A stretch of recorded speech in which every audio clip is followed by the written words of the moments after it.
Hello students, I am Debalina Hazarika, Head of the Department of Management, and today I am going to discuss about the theory of consumer behavior. The contents of today's module are the concept, the cardinal utility approach, and the law of diminishing marginal utility.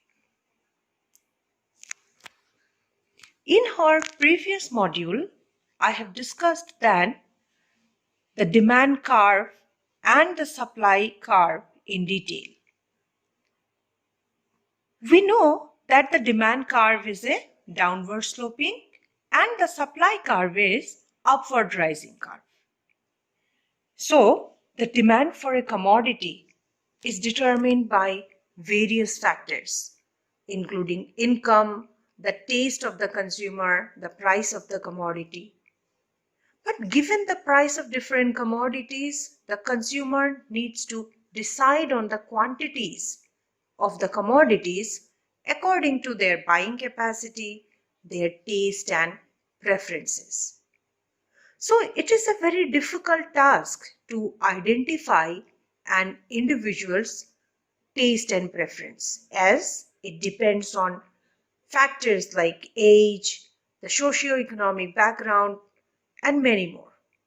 But still, the producers have to take decisions of production on the basis of the consumer's taste and preference. Therefore, the economists have tried to explain consumer choice and behavior in terms of two different approaches.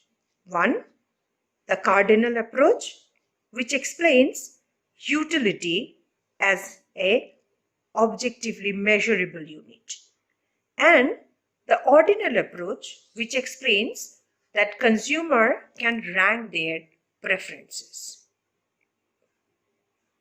So we'll start with the first approach, that is the cardinal approach, the utility analysis. Any consumer takes the decision about consumption on the basis of utility of different commodities.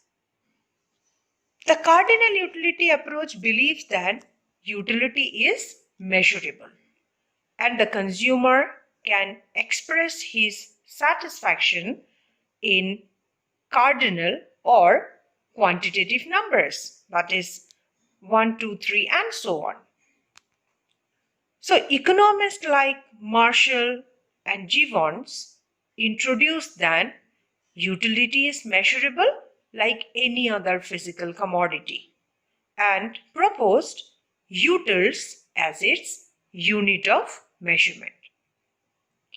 So the utility theory explains consumer behavior in relation to the satisfaction that a consumer gets the moment he consumes a good or service.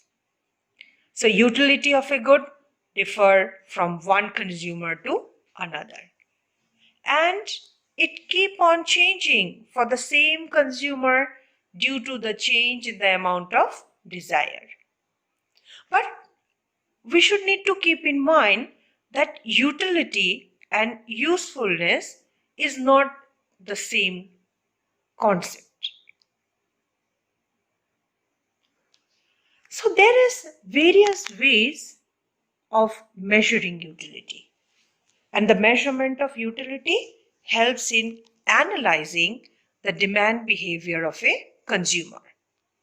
So the utility can be measured in two ways, the total utility and the marginal utility. The total utility is the sum total of the amount of satisfaction a person derives from consuming a particular commodity. And the marginal utility is the extra satisfaction a consumer realizes from an additional unit of that commodity. That means it is an additional satisfaction that an individual derives from consuming an additional unit of goods or services. So marginal utility can be calculated as mu is equal to TU, that is the total utility of n unit minus the total utility of n minus 1. So on the basis of these two concepts, now I'm going to discuss about a very important law of economics, that is the law of diminishing marginal utility. As a consumer consumes more and more units of a commodity, the total utility would go on increasing, but only up to a certain point, but beyond which, if he continues to consume any subsequent unit, the total utility will start decreasing. This is the law of diminishing marginal utility. So, this law explains an ordinary experience of a consumer. According to Marshall, the additional benefit which a person derives from a given increase of a stock of a thing diminishes with every increase in the stock that he already has. Thus, if a consumer takes more and more units of a commodity, the additional utility he derives from an extra unit of the commodity goes on diminishing. So, according to this law, the marginal utility decreases with the increase in the consumption of a commodity, and the total utility will continue to rise till the point of consumption is reached, when the marginal utility becomes zero. But there are certain assumptions on which the law is based, like the unit of consumption must be in standard units, like a cup of tea, a bottle of water, like this. The second is that all the units of the commodity must be identical in all aspects, like a taste, quality, color, size, etc. The third assumption is that this law can only apply when the process of consumption continues without any time gap. And if there is a time gap, then this law will become invalid. Next assumption is that the consumer taste, habit, or preference must remain the same during the process of consumption. And the income of the consumer must remain constant. Another assumption is that the prices of the commodity consumed and its substitutes must be constant.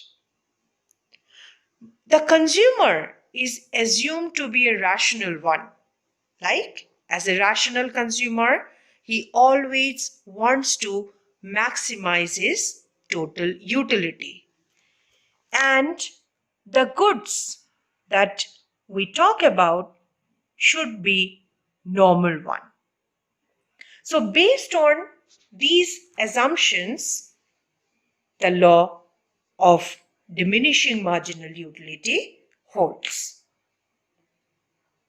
So this law can be explained with the help of a utility schedule and a utility curve.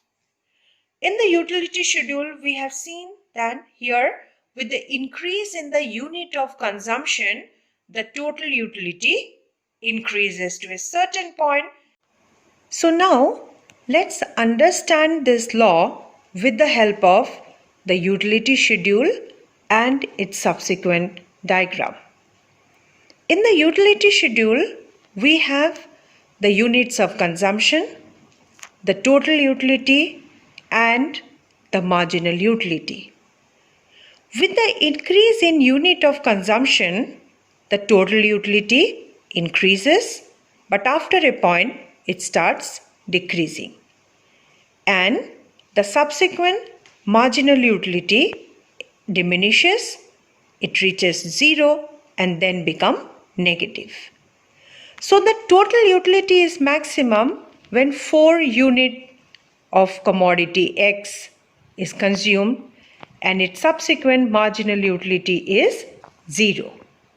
And after that, with additional consumption of units, the total utility diminishes and marginal utility become negative.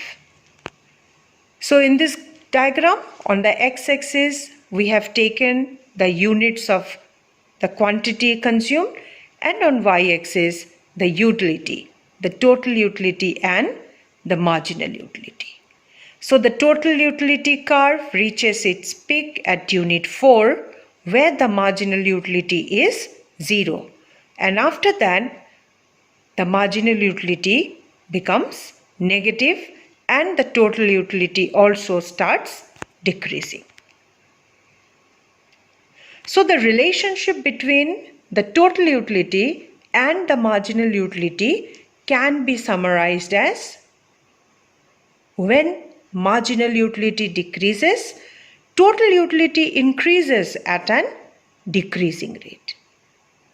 And when the total utility is maximum, the marginal utility is 0. And when the total utility starts declining, the marginal utility is negative. So this is the law of diminishing marginal utility. Thank you for watching this.